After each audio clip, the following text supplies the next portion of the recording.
Pastor Francisco, muito obrigado por me confiar este púlpito, pelo convite feito através do irmão Milton para estarmos aqui, culto de jovens e adolescentes, e mais uma vez voltar nessa casa, que é um privilégio, irmão. Como falo sempre, pregar é um privilégio, mas também é uma grande responsabilidade. As pernas tremem, balança, e quando vai se aproximando a hora de assumir o microfone, irmão, tem hora que a gente tem que levantar a cabeça para não deixar o tremor falar mais alto. E eu ouvi um pregador, pastor, que já tinha mais de 40 anos de ministério, ele dizendo assim, que há mais de 40 anos ele pregava, e quase todos os dias ele pregava.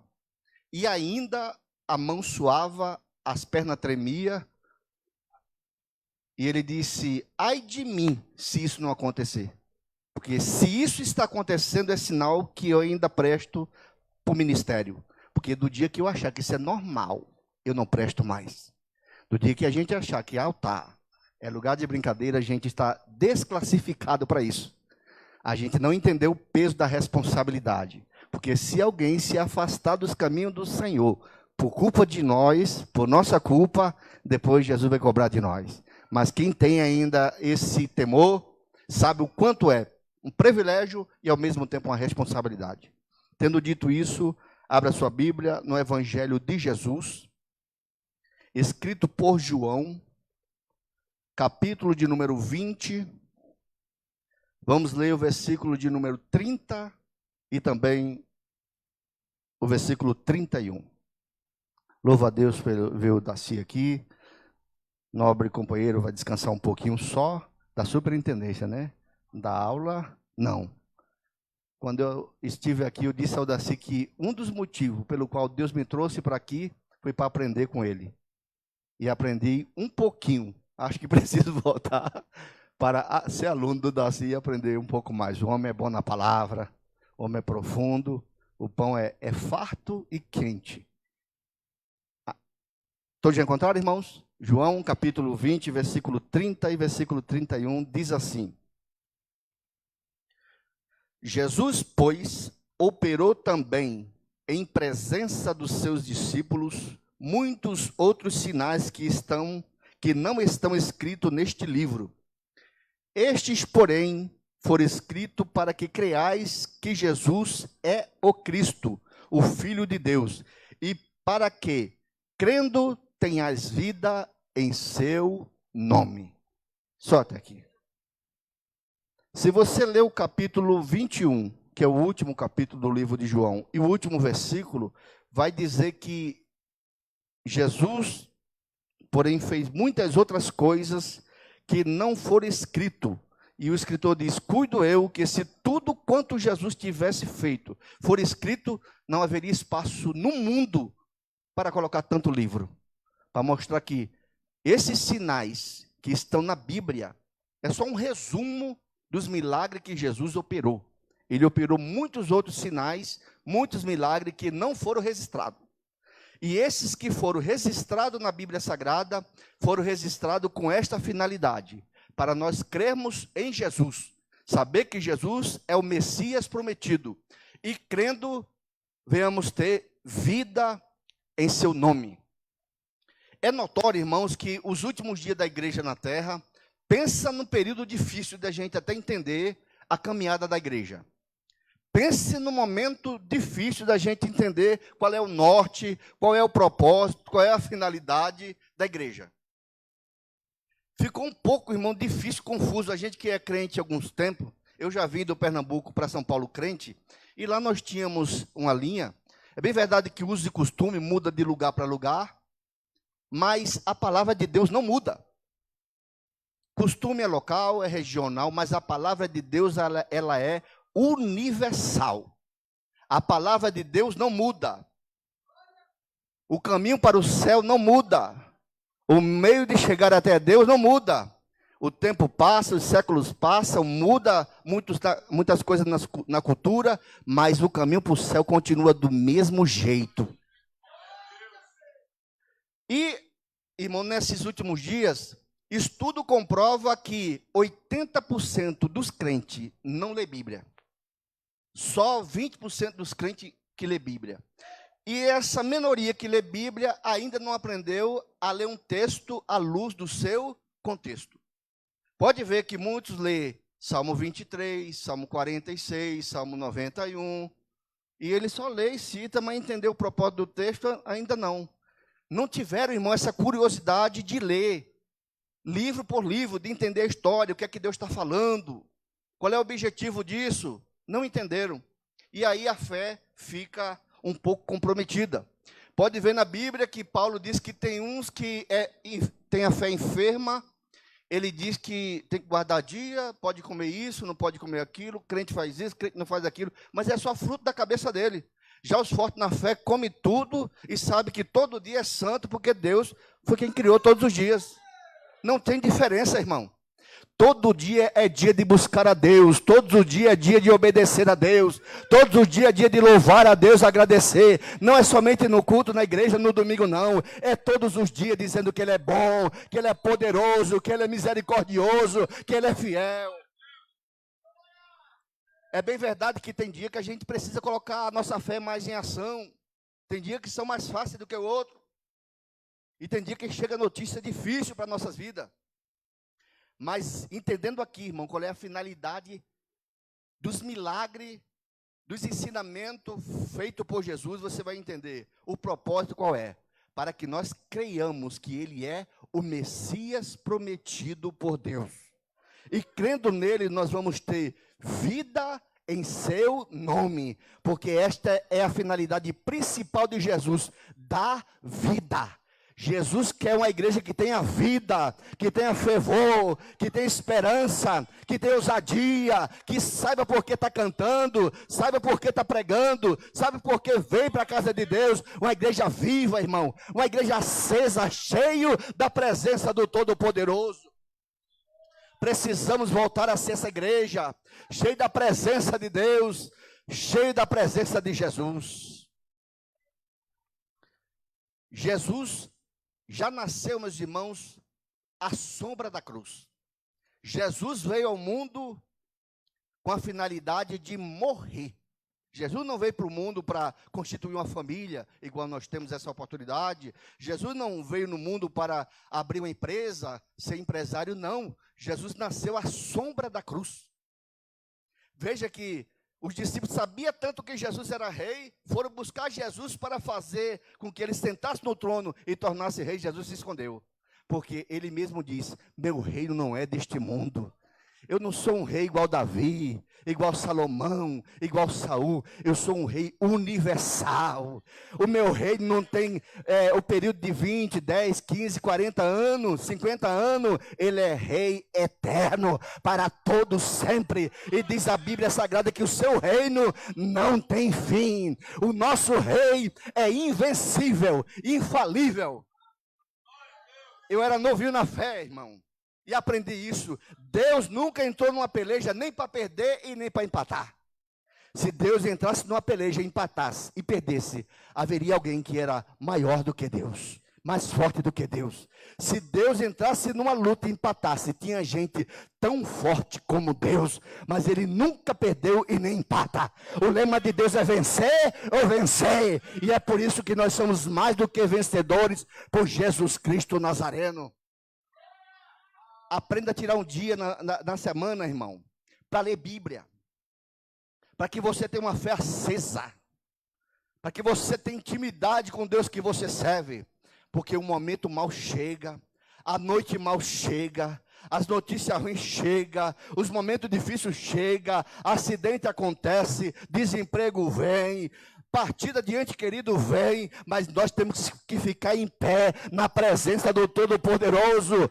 É bem verdade que nós não sabemos nem por que aconteceu, mas mesmo assim a gente junta os pedaços e está de pé dizendo: tudo está no controle do nosso Deus. Porque as coisas saem do meu e do seu controle. Do de Deus não. Do de Deus não. Se você voltasse a leitura um pouquinho atrás, você vai ver que quando Jesus começou a falar que ele ia morrer e ao terceiro dia ia ressuscitar, os discípulos pararam de entender tudo. Não entenderam nada. Começaram a se entristecer. E você vai ver Jesus dizendo assim, ó, tem muitas coisas para te falar ainda, mas nesse momento você não pode suportar. Quando o Espírito da verdade vier, ele vos ensinará todas as coisas. E Jesus começa a dizer a Pedro que antes que o galo cantasse, Pedro já teria negado Jesus 3 vezes. Porque Pedro era autoconfiante, achava que era o cara. Pedro chegou para Jesus e disse, eu estou pronto para dar a vida pelo Senhor. Parece que ele queria inverter. É Jesus que veio dar a vida por Pedro. E Pedro estava achando que ele estava capacitado para dar a vida por Jesus. Proteger Jesus. E Jesus sempre, irmão, ele sabe quando a gente está com nossos equívocos, prometendo aquilo que a gente não pode cumprir. Ele sabe disso. Diz, Pedro, antes que o galo cante 3 vezes, e Pedro, teimoso, disse assim, todos podem te deixar, menos eu. E a Bíblia diz assim, ó, e todos os discípulos disseram o mesmo. Quando chega no capítulo 17, 18, Jesus disse assim, a hora é chegada. Levou ele para o Jardim das Oliveiras. Judas tinha saído, foi para perto do sacerdote, tramaram como entregar Jesus. E quando estava lá, Jesus disse assim, hoje se cumprirá o que está escrito. Todos me deixarão, mas eu não estou só, porque o Pai está comigo. Eles não entenderam nada. Jesus estava só da presença humana, até no jardim do Getsemane. Ele estava presente, mas quem estava com ele estava dormindo, estava ali, perto, mas dormindo. Uma hora que mais Jesus precisava de intercessão, de um ombro amigo, de uma companhia. Ele estava ali, tudo dormindo e se achando. Engraçado é isso, tudo dormindo, tudo vacilando e se achando. Só mostrando vacilo e em cima de vacilo e se achando. Irmão, não é essa vida que Jesus quer nos dar, não. Jesus não quer uma vida baseada em achismo, não. Ele quer demonstração de fé viva, verdadeira. Que nós venhamos, irmão, fazer com que o nome de Deus seja glorificado através das nossas vidas. E a palavra de Deus é que gera essa vida, meus irmãos. Quanto mais nós ouvimos a palavra de Deus, mais firme nós ficamos, mais crente nós ficamos, mais nós aprendemos, mais nós nos alimentamos da palavra de Deus e mais alicerçado na presença de Deus nós ficamos. Temos que tirar isso da cabeça da igreja de hoje, de muitos pregadores e cantores. Irmão, o culto é a personalidade. Tudo é eu posso, eu vou. É não, meu irmão. Se ele não for com você, você não chega a lugar nenhum.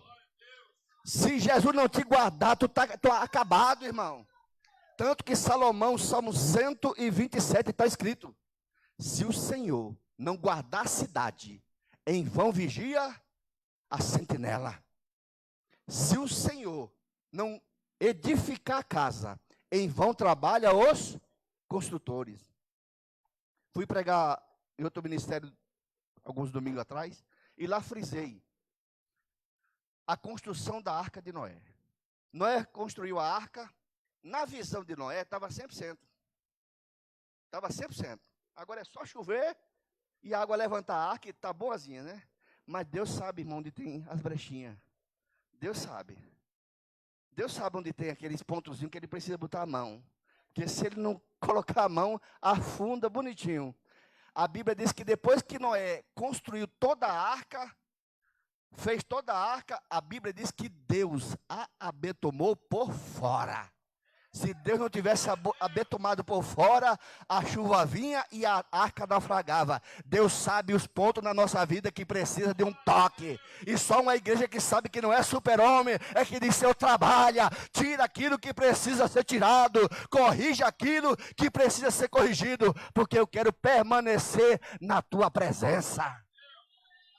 Aleluia. Você já percebeu que tem crente que vem para a igreja e não sente mais a presença de Deus, irmão? Você já percebeu que alguns, se você perguntar o que foi lido, aonde foi lido, o que foi tratado, ele não sabe explicar, porque está aqui fisicamente, mas está longe espiritualmente. Quer ter vida, se aproxima mais de Deus. Quer ter vida, chega mais, chega. Quer ter vida, venha para a igreja com propósito. Você não veio desfilar, você veio adorar, você não veio marcar agenda. Viemos glorificar o nome do Todo-Poderoso. Temos que aprender, irmão, ter tempo para Deus, buscar a Deus com propósito e sempre, irmão, se aproximar de Deus. Asaf, Salmo 47, 43, ele disse assim: verdadeiramente Deus é bom para com seu povo, mas eu tinha inveja dos ímpios, e por causa disso, quase que eu desvio. Ele não conseguia entender porque é que os pecadores aprontavam diante de Deus e Deus ainda fazia com que ele prosperasse. Eles vão crescendo, cada dia ficando mais forte. E não foi somente eles, não. Se você ler o capítulo 12 de Jeremias, você vai ver. Jeremias disse assim: eu estou contigo.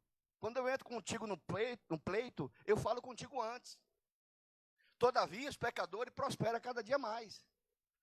Deus parece que não gostou da ladainha de Jeremias, não, viu? Não gostou, irmão. Sabe por quê? Está escrito capítulo 12 de Jeremias. Deus disse para Jeremias assim, ó: se tu se fadiga correndo com um homem igual a ti, que faria a ti? Se eu colocasse você para correr com quem vai montado no cavalo? Se você está achando que a concorrência humana é desleal, imagine se você corresse com quem vai a cavalo. Jeremias parou rapidinho, irmão, de questionar. Tem hora, irmão, que não é porque Deus faz isso, porque Deus faz aquilo, porque você não vai explicar. Você não vai entender por que é que Deus abençoa uma pessoa que não é crente e uma pessoa que é crente e não é tão abençoado em termos material. A maior bênção você já tem. O seu nome escrito no livro da vida. Isso é motivo de sobra para a gente se alegrar na presença de Deus. E se Deus quiser abrir as portas materialmente, não há demônio, não há inferno, não há homem que impeça o agir de Deus. Por enquanto, irmão, enquanto você tem vida, adore e exalte aquele que veio para te dar vida. Aleluia, porque o lema de Jesus é que tenhamos vida e que tenhamos vida em abundância. Ninguém sabe abençoar mais do que Deus. Ninguém sabe, irmão, do que nós precisamos mais do que Deus. Tanto que Paulo, escrevendo aos Romanos, diz que nem orar nós não sabemos. Nós não sabemos nem sequer orar. É por isso que o Espírito Santo intercede por nós com gemidos inexprimíveis. Nem orar. Orar não é isso que a gente vê alguns pegando o microfone. Ó meu Deus e meu Pai, em nome de Jesus. Tem hora que essa oração não passa do teto, irmão. É somente, não sei porquê, alguém recebe uma unção que não sei de onde veio. Mas vem só no microfone. Oh meu Deus e meu Pai, em nome de Jesus, e nessa noite, a tampa da chaleira vai pular, deixa a chaleira lá, rapaz, deixa o bule lá, rapaz, seja você mesmo, rapaz, mas queira receber a presença do Todo-Poderoso, que quer te dar vida, quer te curar, quer te edificar, quer que você tenha uma fé mais firme e mais forte. Orar não é falar bonito, orar é ser sincero. Tá doendo, não tá bom, não tá bom. Aleluia, tá com fome, porque Deus ama a sinceridade no íntimo. E há uma diferença entre a maneira que a gente ora na nossa casa, no nosso quarto, e a gente ora em público. Ninguém precisa saber dos perrengues que eu passo, ninguém. Aqui é lugar, não é de contar historinha, é de pregar a palavra, é de dizer que Ele é grande, que Ele pode, que Ele sabe, que Ele é, que Ele tem, que Ele é poderoso, que Ele é o Salvador, que o sangue dEle purifica o pecador de todo e qualquer pecado, que Ele perdoa o mais vil pecador e leva para o céu. Aleluia. Eu vi uma história, irmão, de um irmão que foi almoçar com um estrangeiro. Esse irmão estava passando tanta necessidade, mas não contou para ninguém sua necessidade. Esse estrangeiro, que era um japonês, estava parado, crente, cheio de discernimento. Enquanto esse pastor estava orando, pedindo para abençoar o pão. Foram para uma confraternização, depois da confraternização foram comer alguma coisa, e esse estrangeiro foi orar. O japonês não entendia nada, um não entendia nada da língua do outro. Pediram para esse irmão que estava nessa prova orar. Quando ele foi orar, antes dele abrir a boca, ele, dentro da cabeça dele, meu Deus, tanta fartura de pão, e lá em casa não tem nada. Mas, deixa o problema dele, começou a orar, Senhor, abençoa todos. As palavras que saía da boca dele, o japonês que não entendia nada, passou a entender tudo, irmão. Porque com a boca ele falava de um jeito, mas lá dentro era de outro jeito. E o Espírito Santo fez aquele japonês entender o que o pastor estava sentindo e não falando. Depois que o pastor orou, comeram, o japonês chamou uma pessoa que interpretasse, chamou o pastor e supriu toda a necessidade dele. Aprenda isso. Tem hora que você está passando uma luta, mas você não precisa dizer para todo mundo que nem todo mundo vai te ajudar. Nem todo mundo vai, irmão, orar por você, que é só saber da tua vida para sair publicando. Não é ela, não é ele que diz que é crente? Se ele fosse assim, deveria estar... Se não está recebendo a bênção, deve ter pecado. É assim. Conta para Jesus. Abre a porta do teu quarto, entra no teu quarto, lá tu escancara, irmão. Jesus está assim, está assim, está assim. E o Jesus que veio para dar vida, vai ouvir a tua história e não vai contar para os outros. Pelo contrário, vai suprir a tua necessidade. Jesus veio para dar vida. E uma das coisas, irmãos, que ao ser crente, ser alcançado pela misericórdia de Deus, ao chegar na igreja, que eu percebi a melhor coisa, foi começar a desfrutar da presença de Deus. Eu era 100% analfabeto. Nunca tinha estudado um ano. Eu vim estudar depois dos 23, 24 anos, aqui em São Paulo. Lá no Pernambuco, eu nunca frequentei a escola um ano. Sou órfão de pai e mãe, estou vivo pelo milagre. Cheguei na igreja. Pensa numa pessoa que chegou arrasada. Pensa num camarada que chegou só o farrapo. Só. Mendigo que passa aí na rua, ele é milionário comparado a eu lá no Pernambuco. Bom, eu trouxe meu irmão para cá, depois de um tempo, meu irmão olhou e disse, rapaz, até o morador de rua anda com sapato. Bom, lá o sapato é fraquinho e tem que trabalhar muito para poder comprar. O mendigo está numa boa, comparado a... Tá, irmão? Porque tem monte que está na rua, não é por causa da situação, não, porque ele não quer. Ali não tem água para pagar, não tem luz, não tem condomínio, não tem nada, ninguém... Vai oferecer trabalho para alguns dele, ele vai dizer assim, eu quero dinheiro, serviço não. Isso aí eu já ouvi de muitos. Ah, meu irmão, mas rapaz, eles têm... e quando ele vai andando, acha um sapato melhor que o outro, eles sacode aquele e bota... Essa semana eu estava indo para a igreja e eu sorri. O camarada achou um calção na rua, olhou assim, olhou para o dele. Esse está melhor. Tirou no meio da rua, meu irmão, o calção que estava, vestiu o outro. Seguiu viagem, eu digo, rapaz, que situação. Aí, lá no Pernambuco, nem calção eu achava.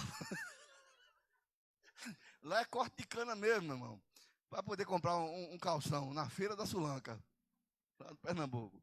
Lavou 2 vezes, não presta mais. Mas, irmãos, uma vida sofrida, cheguei na igreja. Dinheiro não tinha, esperança não tinha, fé não tinha. Agora, pecado tinha do muito. Mas, rapaz, tinha aprontado todas. Tudo e mais um pouquinho.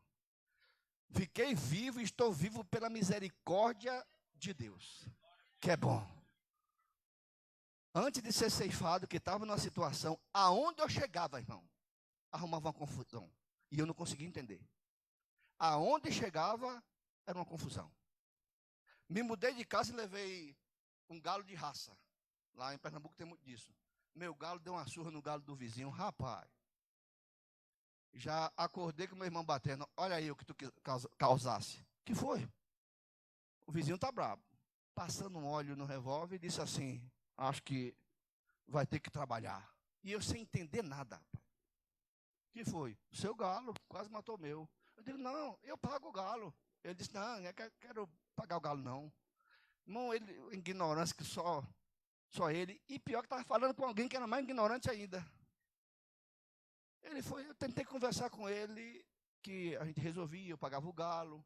pedi desculpa, prendi meu galo, mas prendi bem, soltei, bateu no dele. Ele foi limpar o revólver dizendo que tinha que trabalhar. Eu também não era fogo que se cheirava, tinha o meu revólver e fui limpar com óleo e disse assim, ainda bem que o ferreiro não fez somente um. O cabo amansou rapidinho. Mas ficou, nem eu posso vacilar diante dele, nem ele diante de mim. E aonde ia do mesmo jeito. Mas estava, irmão, ou coisa difícil é a gente andar com medo. Armado e com mais medo do que quando não tinha arma. Foi nesse momento, aonde ia arrumar uma encrenca, Jesus entrou no coração. Não fez promessa de nada, mas só de sentir a presença desse Jesus. Eu comecei a orar e oro assim até hoje. Jesus, se o Senhor vê que eu vou me afastar dos teus caminhos, me leve, mas não me deixe voltar para esse mundo. Eu, Josué Santana, meus irmãos, prefiro morrer do que voltar para esse mundo.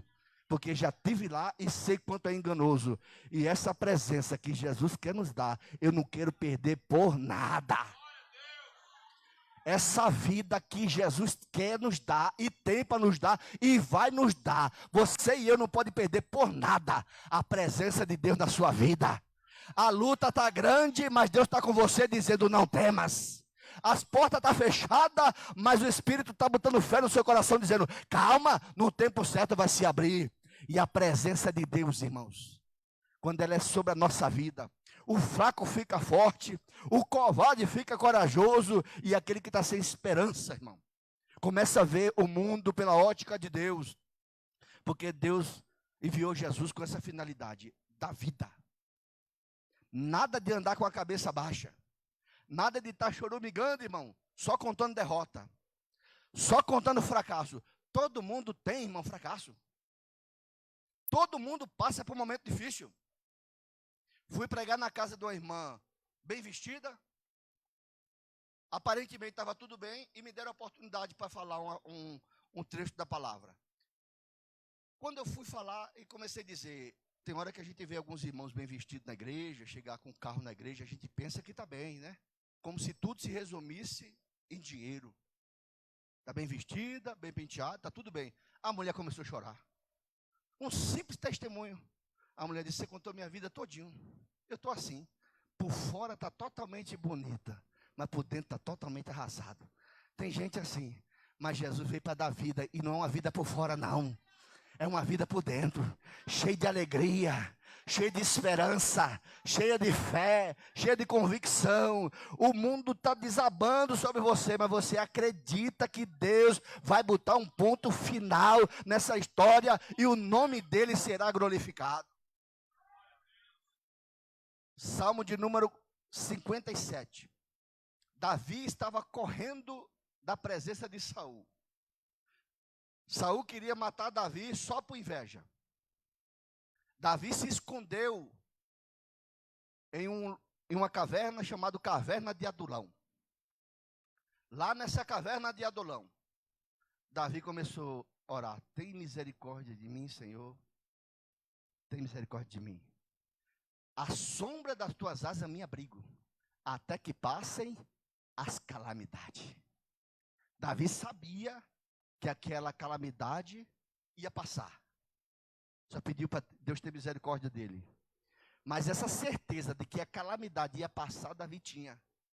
Não estava nem entendendo por que Saul queria matar Davi. Que se você estudar o texto, você fica só um homem que perdeu a presença de Deus.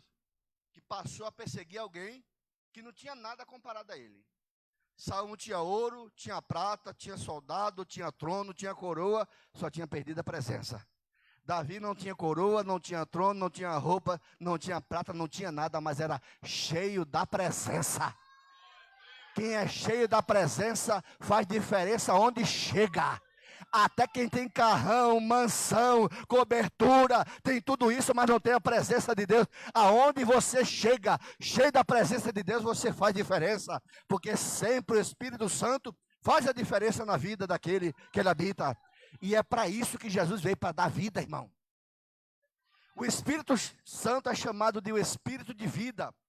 O Espírito Santo, o Espírito de Deus, o Espírito de Cristo. Jesus, irmão.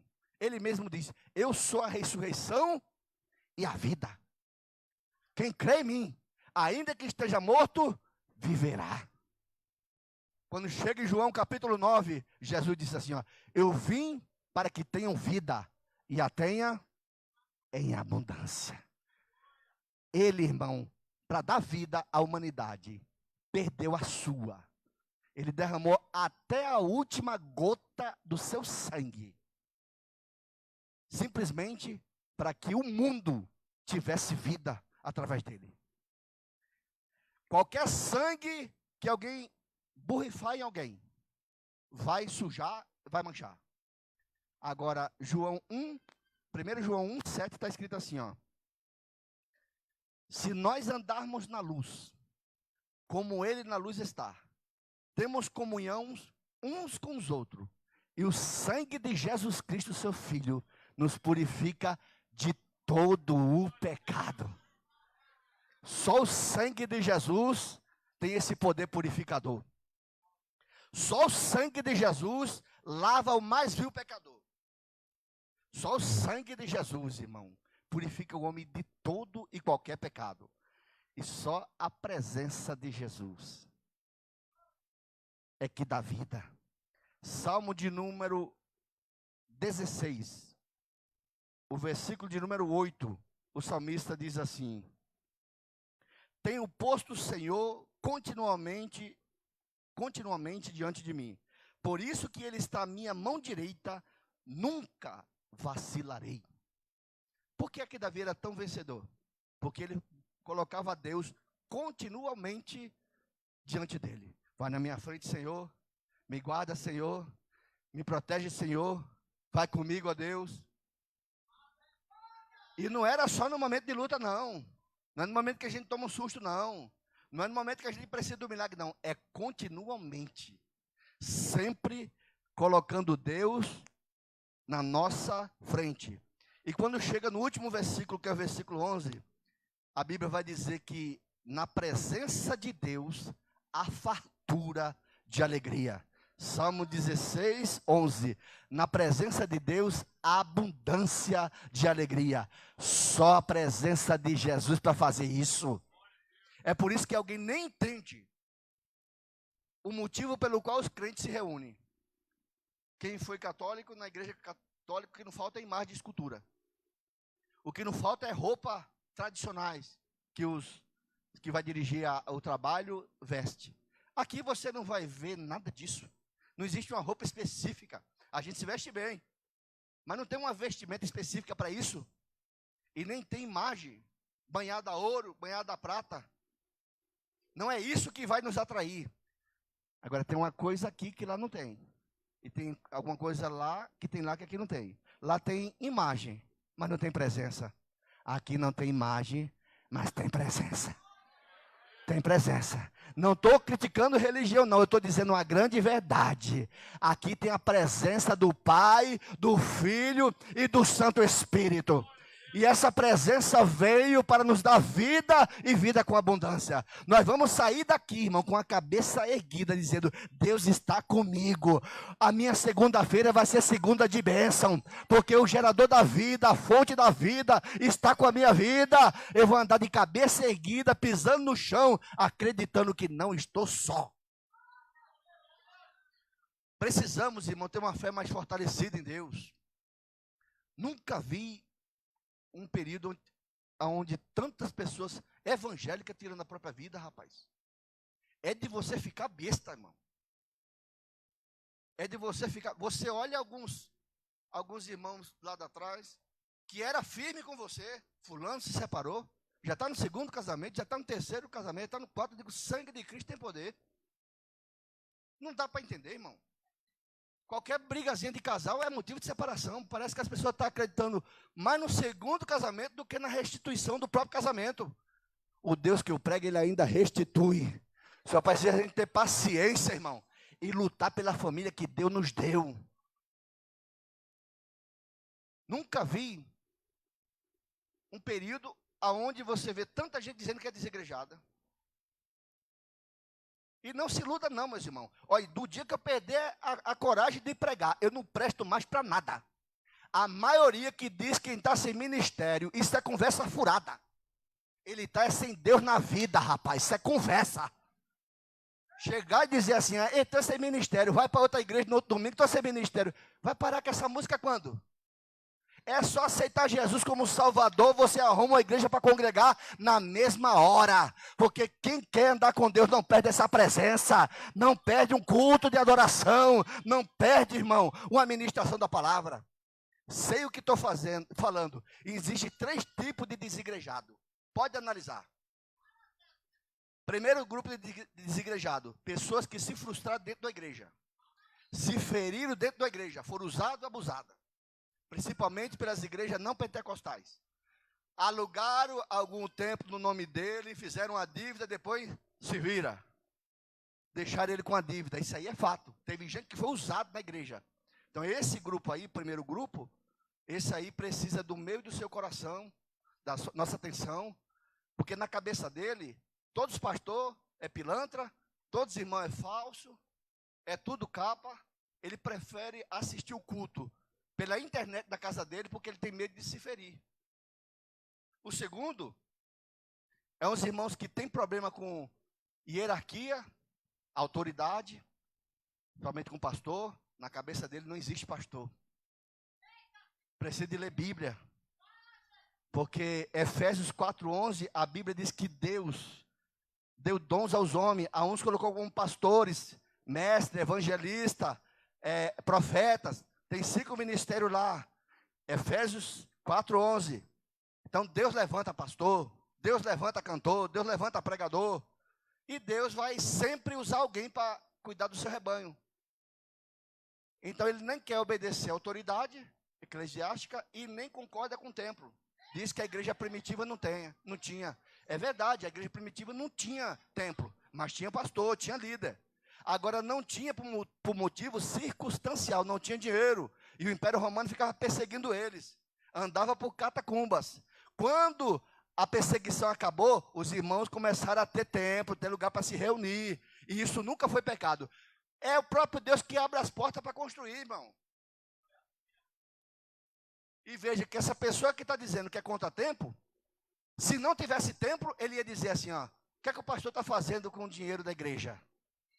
Mas já que comprou templo, Deus não está em 4 paredes. Isso é contradição, meu irmão. Então, o segundo grupo, o problema dele é falta de conhecimento e falta de obediência a Deus. O terceiro grupo é o revolucionário. Ele diz que tem que acabar com tudo e fazer tudo de novo diferente. Revolucionário, os que têm problema com a autoridade eclesiástica e os irmãos que foram feridos. Tirando os irmãos que foram feridos, o resto é demônio. Tirando os irmãos que de fato são vítimas, sofreram, foram enganados, o resto é capeta. Eu não perco um minuto da minha vida debatendo com essa gente. E digo sem medo de errar. Do dia que ele aceitar Jesus como seu Salvador, ele passa a congregar, ler palavras, se alimentar, servir a Jesus e caminhar com essa igreja para Canaã celestial. Tem um bocado de defunto aí, irmão, querendo ser crente do jeito dele. É não, irmão. É do jeito que está escrito na palavra. É do jeito que o Espírito Santo dirige, meus irmãos. É servindo a Deus. Os apóstolos se reuniam constantemente com os irmãos, orando e adorando, e a presença de Deus estava lá. Aleluia. A igreja primitiva é a primeira e também é a igreja modelo, onde a presença de Deus era viva, o milagre era constante, o pregador era levantado pelo Espírito Santo e nem se preocupava com o título, se é pastor, se é evangelista, se é diácono. Ele só dava lugar ao Espírito Santo de Deus e o Espírito tomava com ousadia, com unção, com graça. É isso que precisamos, de alguém que se chega a Deus e diga assim: eu preciso da tua presença, meu Senhor, eu quero mais da tua graça, eu quero da tua unção, eu quero ter vida, eu quero ser ousado e usado, eu não quero ser um pregador acovardado. Precisamos, irmão, buscar mais. Esse Asaf, que citei, que ele quase desvia, primeiro capítulo, versículo do Salmo 73, mas se você ler o último, ele acaba dizendo assim, ó: bom é para mim se aproximar mais de Deus. O homem começou a olhar para o ímpio e quase desvia. Mas ele mesmo diz para ele próprio: bom para mim é se aproximar de Deus. Se olhar para os homens, você desvia. Olhando para Deus, você é firme cada dia mais. Olhando para a circunstância, você afunda igual Pedro. Olhando para Jesus, você vive o sobrenatural na vida. Olhando para os homens, você se entristece. Olhando para Jesus, você é tomado por uma ousadia, por uma fé, por uma confiança inexplicável. Nem fique, irmão, contando historinha para justificar erro. E nem fique aqui, irmão, olhando a vida dos outros. Não gaste seu tempo com isso. Chega aqui para adorar a Deus. Entregar a Ele o teu culto. Porque está escrito nessa palavra: Deus habita no meio do louvor do seu povo. E quando a gente se entrega na adoração, Deus manifesta a sua presença. Deus fala através do louvor, Deus fala através da palavra, Deus fala através dos dons ministeriais, dons espirituais. Ele fala, só precisa a gente dar lugar e não aceitar uma vida vazia, uma vida sem graça, uma vida sem sentido. Nem culpar a Deus pelas coisas que acontecem, é somente se colocar à disposição do Santo Espírito. Deus sabe, irmão, encher os seus vasos. Deus sabe da vida. E como citei a Arca de Noé, Ele sabe os pontos da nossa vida que precisa de uma correção para não naufragar. O pastor da igreja de Laodiceia olhava para si mesmo e dizia assim, ó: eis que estou rico e não preciso de nada. Então ele olhava para si mesmo e a leitura totalmente equivocada.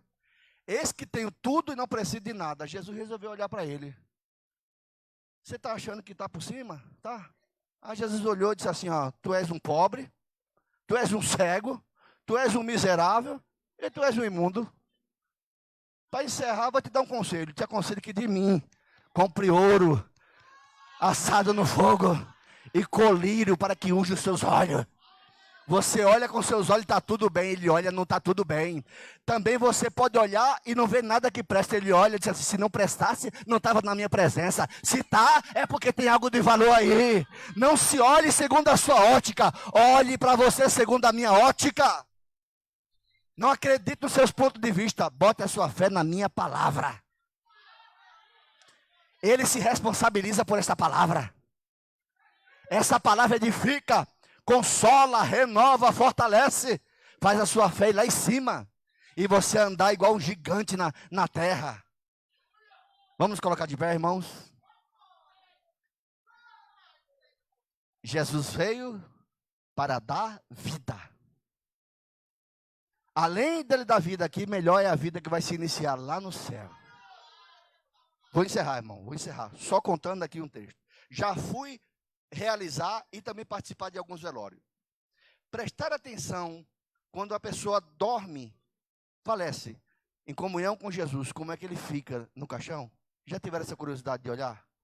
Você olha assim e duvida se ele está morto, porque parece que está dormindo. Muitos irmãos, eu fui fazer alguns velórios e olhava assim no caixão, dá vontade até de mexer. Será que ele não está dormindo? Eu disse, irmão, eu sou besta mesmo, viu? Mas é que dá a impressão mesmo que ele está dormindo. Sabe por que foi? Até o corpo mostra que ele partiu de bem com Deus. A certeza que o seu nome está escrito no livro da vida. E que a história que vai se iniciar no céu é muito melhor do que essa história aqui. A presença de Deus dá essa garantia. Baseado em tudo que foi falado e cantado. Tem alguém aqui que ouviu a palavra, talvez já serviu a Jesus e hoje não serve mais, ou nunca foi evangélico e quer ser nessa noite? Tem alguém que quer entregar sua vida nas mãos de Jesus? Tem alguém que quer aceitar essa vida que Jesus veio para dar? Tem alguém que quer ter os seus pecados perdoados, seu nome escrito no livro da vida, e a partir de hoje andar e viver em comunhão com Jesus? Tem alguém, irmão, que não é crente, quer aceitar Jesus como Senhor e Salvador da sua vida? Se não tem, que Deus continue abençoando e lhe conceda uma segunda oportunidade. Que Deus abençoe.